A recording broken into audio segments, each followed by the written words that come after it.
Recuerda que al final del video tendrás preguntas de repaso con y sin respuestas. Definición del Estado. El concepto de Estado difiere según los autores, pero algunos de ellos definen el Estado como el conjunto de instituciones que poseen la autoridad y potestad para establecer las normas que regulan una sociedad, teniendo soberanía interna y externa sobre un territorio determinado. La definición más comúnmente utilizada es la de Max Weber. En 1919 define Estado como moderno como una asociación de dominación con carácter institucional que ha tratado con éxito de monopolizar dentro de un territorio el monopolio de la violencia legítima como medio de dominación y que con este fin ha reunido todos los medios materiales en manos de sus dirigentes y ha expropiado a todos los seres humanos que antes disponían de ellos por derecho propio, sustituyéndolos con sus propias jerarquías supremas. Las categorías generales del Estado son instituciones tales como las Fuerzas Armadas, burocracias administrativas, los tribunales y la policía, asumiendo pues el Estado las funciones de defensa, gobernación, justicia, seguridad y otras, como las relaciones exteriores.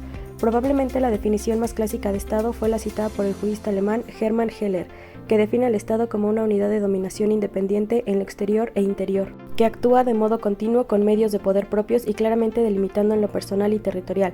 Además, el autor define que solo se puede hablar de Estado como una construcción propia de las monarquías absolutas del siglo XV de la Edad Moderna.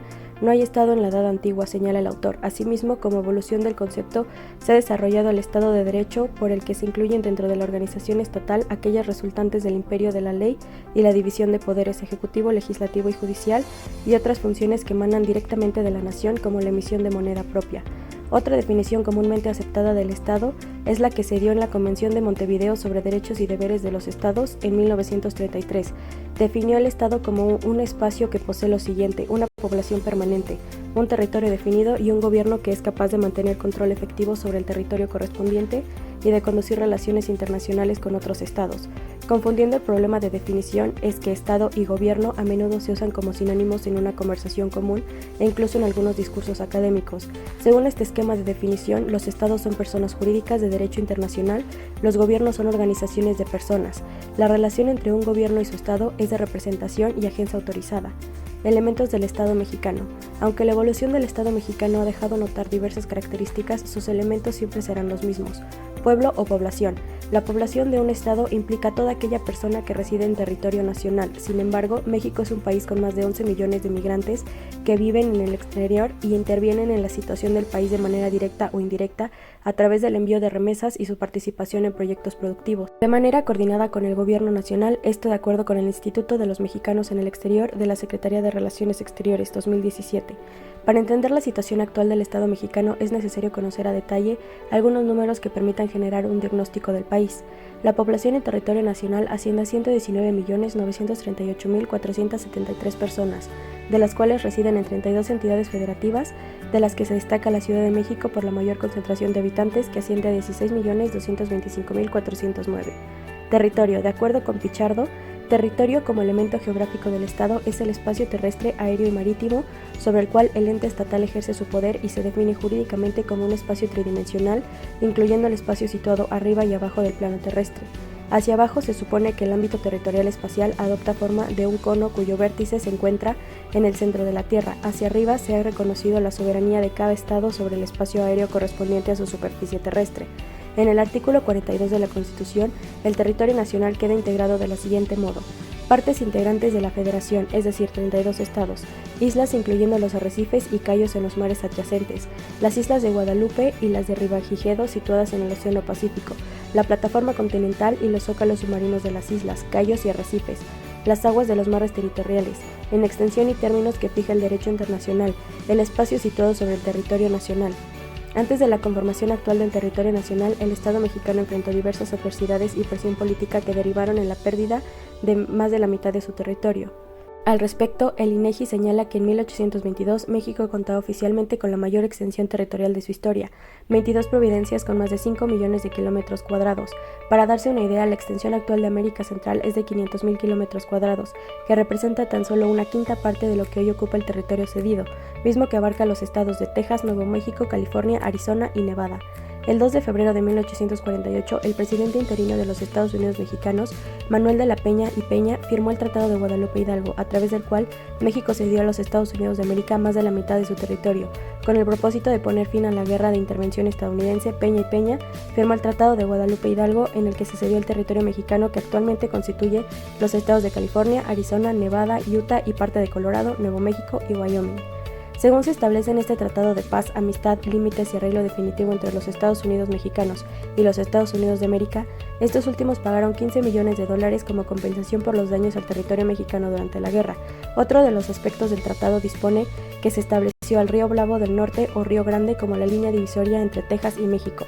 Se estipuló la protección de los derechos civiles y de propiedad de los mexicanos que permanecieron en el nuevo territorio estadounidense. Además, Estados Unidos aceptó patrullar su lado de la frontera y ambos países aceptaron dirimir futuras disputas bajo el arbitraje obligatorio. Poderes públicos. Respecto al tercer elemento del Estado, en la Ley Orgánica de la Administración Pública Federal, los poderes públicos se denominan Supremo Poder Ejecutivo de la Unión.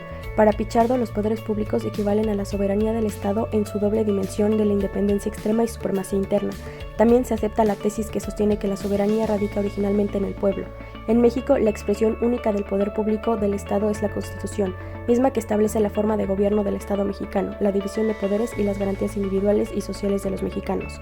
Soberanía. Finalmente, de acuerdo con el artículo 39 de la Constitución Política de los Estados Unidos Mexicanos, la soberanía nacional reside esencial y originalmente en el pueblo. Todo poder público dimana del pueblo y se instituye para beneficio de éste. El pueblo tiene todo el tiempo el inalienable derecho de alterar o modificar la forma de su gobierno. Esto es congruente con lo establecido por Pichardo, quien define el concepto de soberanía como una característica fundamental del poder del Estado, por lo que el poder público como elemento del Estado es la soberanía del Estado. En México, la población o pueblo es el titular de la soberanía, y esta, a su vez, reside en la propia Constitución. La historia deja claro que México se ha enriquecido por su cultura milenaria. Sin embargo, diversos sucesos a nivel nacional e internacional han definido la ruta del destino de un país en proceso de desarrollo que invariablemente se ha visto afectado por sucesos históricos determinantes. A manera de conclusión de esta sección, es necesario resaltar que las finanzas se encuentran estrechamente relacionadas con el funcionamiento del Estado. En particular, el caso de México resulta ilustrador para denotar que buena parte de sus problemas provienen de la deficiente administración de sus recursos, lo cual se ve reflejado en el gasto público excesivo del sector gubernamental. De igual forma, se debe reconocer que el origen de los problemas que obstaculizan el debido funcionamiento del país son la corrupción y la excesiva burocracia. La eficiente gestión de los recursos del Estado mexicano necesita para su funcionamiento permitirá reforzar la credibilidad de la población en sus instituciones. Se tiene que enfatizar que el Estado mexicano se encuentra en proceso de transformación y hoy en día se han implementado políticas públicas y estrategias que permiten la adecuada rendición de cuentas, así como el fomento de la transparencia. Sin embargo, el cambio que necesita el Estado no depende únicamente de sus instituciones, sino que se tiene que trabajar de manera conjunta, fomentando y permitiendo la participación ciudadana en los procesos gubernamentales, así como en la toma de decisiones. ¿Cómo está organizado el Estado mexicano? Tradicionalmente se considera que los tres elementos constitutivos o de existencia del Estado son el humano, el territorio y el poder. Primer elemento, humano o poblacional. Es la agrupación de hombres y mujeres, la población reunida en diversas etapas de su vida desde la infancia a la vejez. Las personas pueden ser nacionales o extranjeras, además pueden ser reconocidos como ciudadanos para participar en la organización política del país. La nación es un conjunto de individuos que ha reunido a través de la historia una serie de elementos que los une y otorga características particulares. Históricamente, los nacionales son aquellos que la Constitución política ha declarado como tales. La ciudadanía tradicionalmente ha sido definida como la capacidad política para intervenir en la cosa pública. Se puede decir que el ciudadano es un habitante que goza de determinados derechos políticos que le permiten participar directa o indirectamente en el gobierno y en la toma de decisiones, generalmente mediante la elección de autoridades y también con la posibilidad de ejercer funciones públicas.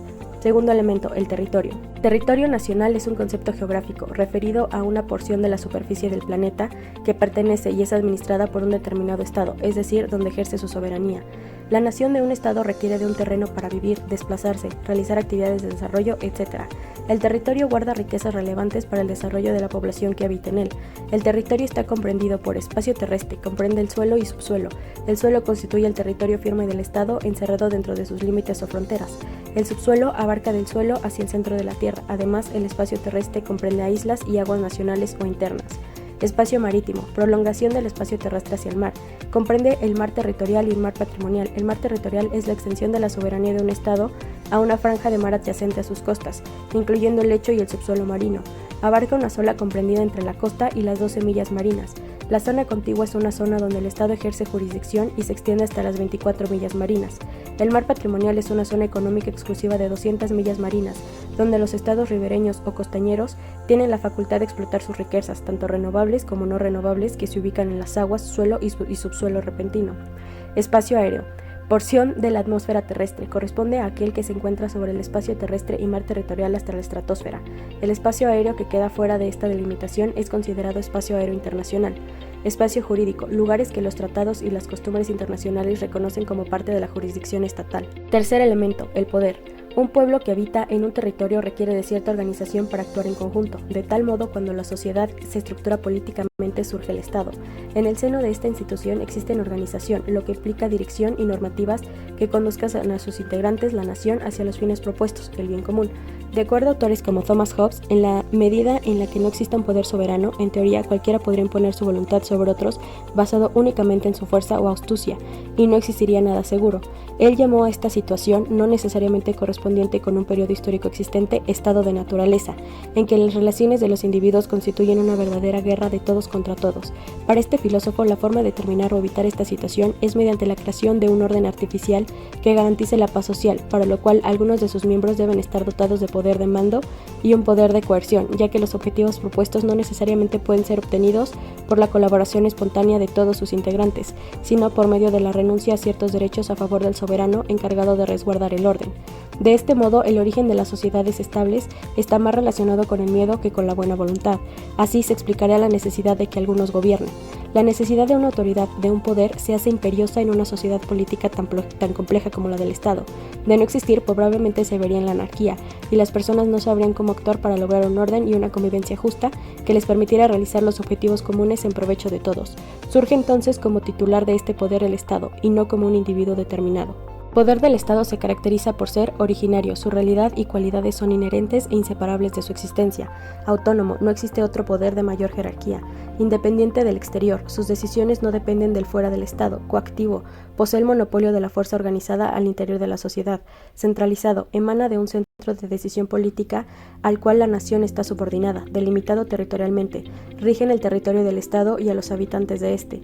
El poder político es legal cuando se somete a la Constitución y las leyes, en tanto se transforman en autoridad legítima, cuando no cuenta solo con la fuerza de coacción, sino que fundamentalmente es obedecido por su legitimidad, por el consentimiento de sus ciudadanos, quienes consideran a sus gobernantes e instituciones políticas como buenas, necesarias y justas.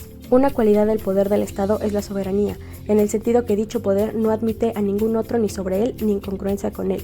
¿Quién es el titular de la soberanía? Esta pregunta se la han hecho muchos pensadores en distintas épocas. En la actualidad, se sostiene que la soberanía reside en la nación y ésta la ejerce a través de las elecciones periódicas, mecanismos mediante el cual los ciudadanos electores escogen a su representante, sea presidente de la República, parlamentarios o alcaldes.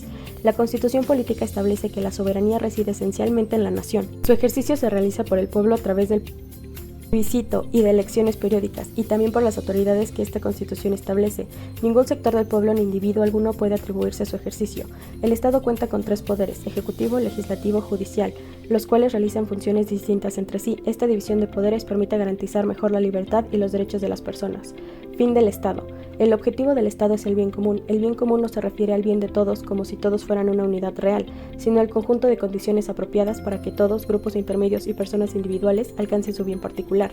Según la corriente aristotélica tomista, el fin objetivo del bien común está dado por la búsqueda del orden, justicia, bienestar y paz externa, en tanto que el fin subjetivo trata de los objetivos propios de cada Estado, cuyos contenidos varían según el tipo de sociedad y el momento histórico, como también la doctrina política imperante. Por otro lado, autores como John Stuart Mill entienden el bien común como el resultado de un sistema ordenado que permite el desenvolvimiento humano en su diversidad, permitiendo la autorrealización. Modernamente, el filósofo John Rawls ha sostenido que las sociedades bien ordenadas, con concepciones liberales de la justicia política, igual tienen una concepción de bien común, es decir, el bien común de alcanzar la justicia política para todos los ciudadanos y de preservar la cultura libre que esa justicia hace posible. También ha afirmado que se supone que el gobierno aspira al bien común, esto es, a mantener las condiciones y alcanzar los objetivos que son del mismo modo ventajosos para todos.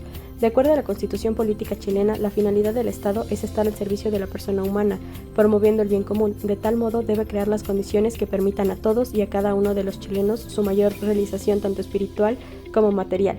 Además, es deber del Estado resguardar la seguridad nacional, dar protección a la población, a la familia y fortalecimiento, promover las integraciones armónicas en todos los sectores de la nación. Estado de Derecho.